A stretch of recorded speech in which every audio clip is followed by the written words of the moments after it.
Hey there, it's Sean McGeever, and it has been a while since I've done a Talk Tuesday. Uh, I meant to do a bunch at the end of last year, and things just got busy.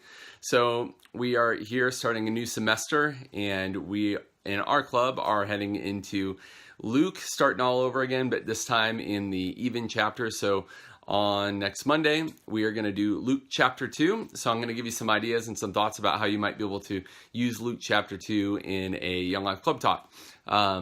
If you've heard me say it before, but please don't just use my own ideas. Look at the scripture yourself, contextualize it, study it yourself. But here you go. Here's some thoughts that I have.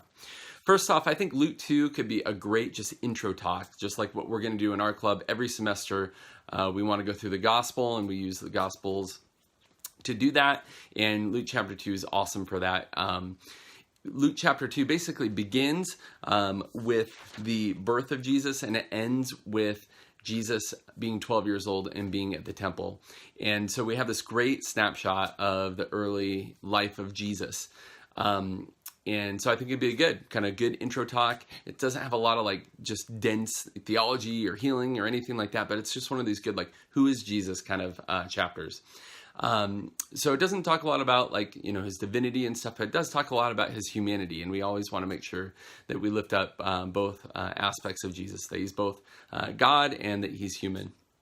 So as I look at Luke chapter 2, I would actually want to focus, though you could go in a lot of different directions at the end, actually the last little section there. And I would go for that. So it's basically the boy Jesus in the temple is what the ESV calls it. And it just gives us a little snapshot of what Jesus was like when he was 12 years old. It's the only incident that we have in between his infancy and the beginning of his ministry, let's just say roughly 30 years old. So I actually think this is a great one for Young Life because since we work with adolescents, I don't know, maybe from 12 to 20 in Young Life College, but maybe a little bit older. But really, this is of any account of the life of Jesus, the closest that we have in the age range of the people that we work with. A lot of the students we work with wouldn't know what it's like to be 30 or 33 like Jesus' ministry, but they might know what it's like to be when he's 12. So anyway, I think that's cool. And it's also a great snapshot for our work with Wyldlife. I mean, a lot of the students that we work with in Wyldlife are, roughly 12 years old, 12, 13. And so for me, it's one of those kind of proof texts, if you will. I remember thinking I'd been a wildlife leader for 5-6 years, thinking, does it really matter? Are they too young or whatever? And I remember reading in Luke 2, and I go, wait, Jesus is 12 years old, and he was having these incredible thoughts about about the Lord, and he was fully human, and so the 12-year-olds I work with, why couldn't they? And so anyway, I just think this is an awesome passage, especially for Wyldlife.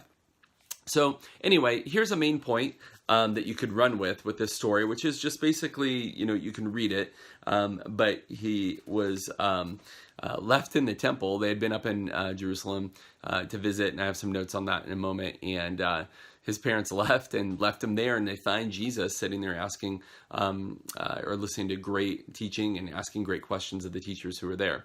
And so one kind of main point is just basically why wait? And maybe until you're older or something to think about the most important things in life. So I think this would be a great intro talk. Why would you wait until maybe you're older, maybe in college, maybe when you're grown up or married or whatever later in life? I'm a full adult. I'm a kid. I don't need to think about this. I'm just here to have fun. But why would you wait? Here's Jesus. He's 12 years old and he's focusing on the most important thing in the world, which would be, what is it that we're here for and who is God? These sorts of questions, and those are the sorts of questions that we talk about in Young Life, in Wyldlife. So I think just a main point could be kind of like that. I mean, another angle that you could build off of that would be something let's say that you were meant to have a soulmate or something like that. Well, wouldn't it be a shame if you waited until maybe the last year of your life or the last day of your life as you knew it to find out what that was, your soulmate? I mean, you could have an entire lifetime of being with that person, or maybe a passion or something that you just absolutely love. Why would you not want to know all about it now? So anyway, just don't wait. Just don't wait. Here's Jesus. He's 12 years old, and he's sitting there because he just can't get enough about talking and asking questions about God the Father. So there's that. What does this passage tell us about Jesus? Well, it tells us a couple things. Like I said, it doesn't tell us a ton about his divinity, though there are some hints to Jesus' divinity in this chapter by others who talk about him. But just in this passage, it really tells us more about his humanity. And so here's a couple of facts that we know about Jesus. Jesus was a 12-year-old boy. I mean, think about what 12-year-old boys are like. Jesus was exactly like a 12-year-old boy because he was a 12-year-old boy. So everything that a 12-year-old boy is, Jesus was also. He also grew up in a religious family. They went to Jerusalem. They were Jewish. They spent a week there. They're very devout. And so, that's kind of his story. It's not everyone's story that may be in your club, but it is Jesus' story. He had a religious family. Here's another one. It's a little bit of a speculation, but in this story is the last mention that we ever hear of Joseph, Mary's husband. And so basically, when Jesus' ministry starts, when he's about 30, there's no mention of Joseph. And he's not there when Jesus is being crucified, and Jesus tells John, the apostle, to take care of his mother. There's kind of like this obvious miss of where's Jesus's kind of father or earthly fatherly figure. And so I don't know, it could say like, what do we know about Jesus? Well, from this, since we know this is kind of the last mention of him, it might be that Jesus didn't really have an earthly father figure. It could have been that he did for, another, 17 years, but also it could have not. So this is the last that we hear of Joseph. Another one is that he had a real interest and capacity to be able to talk to religious leaders. And so he was 12 years old, just like every other 12-year-old boy that you've ever met. And Jesus was able to have a conversation. And so I think we might be, Jesus was that, and we might be cutting some of our 12-year-old friends a little bit short if we ever underestimate maybe what's going on behind the scenes or in their life at that point. And also that Jesus had answers that amazed, quote unquote, that's what the word it uses, amazed the religious teachers. And if you've done anything with young people, you might go just like we're doing, all this time, and then boom, they'll say something that's really profound. It might be short, might be sweet, might be whatever, but don't underestimate what is going on in the life of a 12-year-old. What does this have to do with our life? Well, you're not too young to be totally devoted to God. Jesus was when he was 12 years old. And so, I'm sure you could be as well younger than that, but we know if Jesus could when he was 12, so could you. Okay, there's a bunch of technical details that may or may not really make it into a talk, so I'm going to fly through these. I have them down in the little sheet that I use, so I'll just say them. Maybe they're of interest. But one thing we want to do is make sure that we explain any word as we're maybe reading the story, that we can just really quickly say what it is for someone who goes, I don't understand what you're talking about. First, it would be the feast of the Passover. So there were 3 feasts in the Jewish calendar, and you can read about that in Exodus 23, that male Jewish men were supposed to go to Jerusalem to visit. So Passover, Pentecost, and the Feast of the Tabernacles. And so anyway, this is probably the most important one, the Passover. And so they're supposed to do this. Passover was the date changes because of our calendar is different from the Hebrew calendar, but it's around our Easter time. It's around April, give or take, every year in the Hebrew calendar. And some people weren't able to come 3 times a year, so people would come as much as they could. In this case, they came as was their custom at that time. We also know that Jesus is 12 years old. Now, in case you might, you think, oh, what do I know about, young Jewish people? Well, they have bar mitzvahs and bat mitzvahs. That tradition, which is, for a male, when you turn 13 years old, happened probably a couple hundred years after Jesus's era. But, so even though it wasn't a bar mitzvah, there was a tradition where young Jewish boys became, quote unquote, responsible to God or responsible to the commandments when they turned 13. And so in this time frame, similar to a bar mitzvah, they underwent a lot of instruction. So that Jesus was listening to religious teachers and even sitting in the temple or a religious place wasn't uncommon. let's see here. There was supposing him to be in the group when Jesus's parents like took off and didn't know where Jesus was. I kind of call it like the Home Alone moment. Maybe you could work that into your talk. Maybe you have no idea what Home Alone is, but it was a great 80s movie. You should check it out. But basically, in those days, in that culture, they would have traveled with a large group of relatives. It even mentions that in the story. And so it might be tempting to think, oh, Jesus's parents must have been awful or terrible, neglect, over some type of neglect. No, that's not what's going on. They're known to travel in large caravans for a lot of reasons, including safety. And so that maybe they didn't notice that Jesus was with them isn't really that big of a deal. Commentators and other sources make that pretty clear.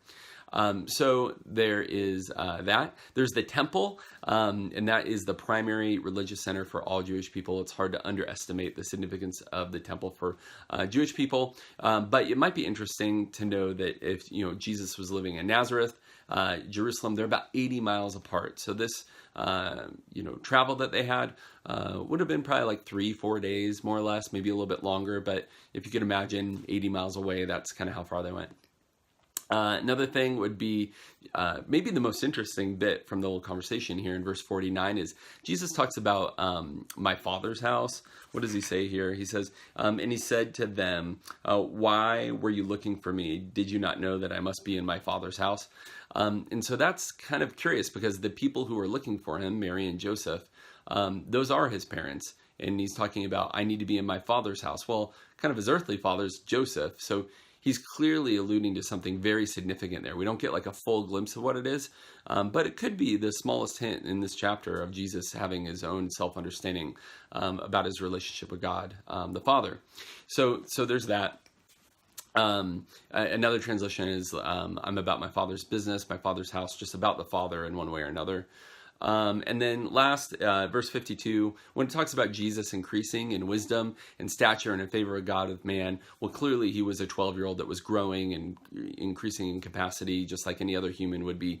And then, then there's questions about Jesus's divinity. And there's basically two theological positions on that. One is he either set aside because he's God, he can do that, maybe some of his own understanding, or there's just more of a complicated relationship going on there that's in the Trinity that's difficult to know all that much about.